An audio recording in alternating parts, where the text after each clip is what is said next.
Hey, welcome back everybody, this is Xiao Chen, and in this video, we're starting back our calisthenics journey. I miss you guys, let's dive right in.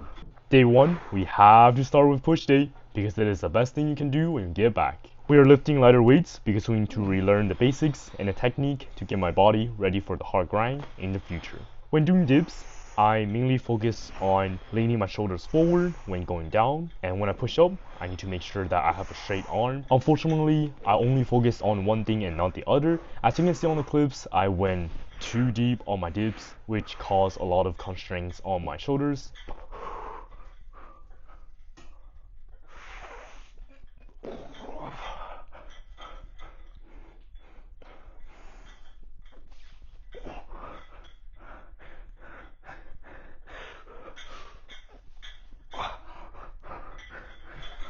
For our secondary push movement, I decided to choose rings push-up because they provide that stability which builds better muscle-mind connection, and the grip, it feels so much better that I have a lot of flexibility on the movement. Perhaps today I pushed a little too hard because day 2 has to be a rest day because my shoulders and my chest are in fatigue. Sometimes less is more, and playing safe is better than sorry.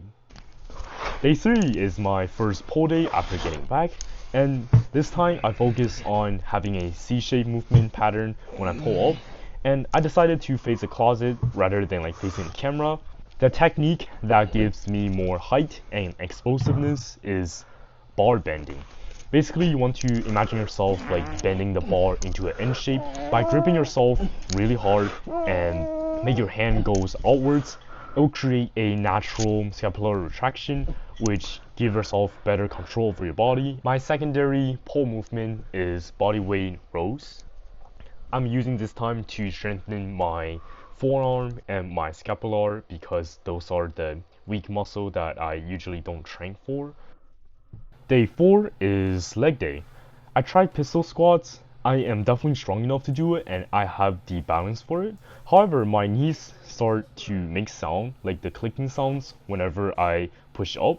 Instead of pushing through that weirdness, I took it slow by going down a progression, and I'm going back to doing the normal squats and archer squats just so I can condition my knees, and in the future hopefully I can do pistol squats. The night before, I was doing my hamstring stretches just to touch my toes, both horizontal and vertical, like standing up. Perhaps because I overstretched myself the next day during my leg day, like my hamstring just hurts and I don't want to risk it by doing the Nordic curl, and that's why day 4 is only conditioning on my knees. Day 5, I thought that one leg day was enough of rest to recover all the soreness I had, but I was wrong. Sometimes a extra rest day gives you more progress than a training day. So I decided to go out to enjoy my life.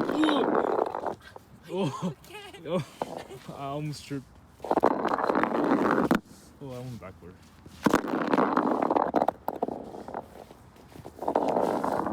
There's nothing. My toes hurts. Right. Just spin. Ice hockey vlog. Yay. Ice freak.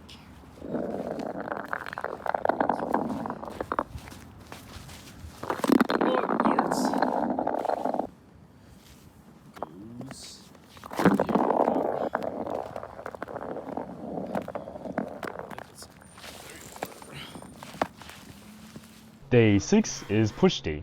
This day is a solid workout, definitely a lot of improvement on forms. I have a lot more control over the movement and I stopped going down so deep to the point where I would strain my shoulders. And guess what? The next day, the shoulders did not hurt as much as before. Always listen to your bodies for their feedback, because if there is unreasonable pain, there must be a reason for it.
Not every day goes as planned. Day 7 is my pole day, and I had to attend a family dinner before my workout, and unfortunately, I forgot to stay hydrated throughout the day and I got fed too much. You ever have those family members that just encourage you to eat more even when you insist them that you're full? Perhaps for the older people, feeding is an act of love, and if you don't accept them food, that means you don't accept the love, and that's kind of rude. So I decided to chug down more food and escape the dining table. So when I put on the 5-pound plates and started doing my pull-ups, I felt so heavy. But you gotta do what you gotta do. So I adapted by dropping the weight. Instead of having like 2 heavy sets, I took it as a very light day just to focus more on my form and my breathing technique, trying to create those neural pathways so everything becomes automatic to the point where like whenever I do pull-up, I don't have to think about breathing at all, or like doing the bar bending technique, it would just be like automatic. Compared to day 3, my body rolls improved a lot. Whenever I'm pulling up with max acceleration, and whenever I'm going down, I make sure that I have a slower descent and I have a pause at the very peak. Although day 7 is not the most ideal workout I expected, we have to keep pushing forward. So if you enjoyed this video and you will want to watch another one, make sure to hit that subscribe button and stay tuned for more.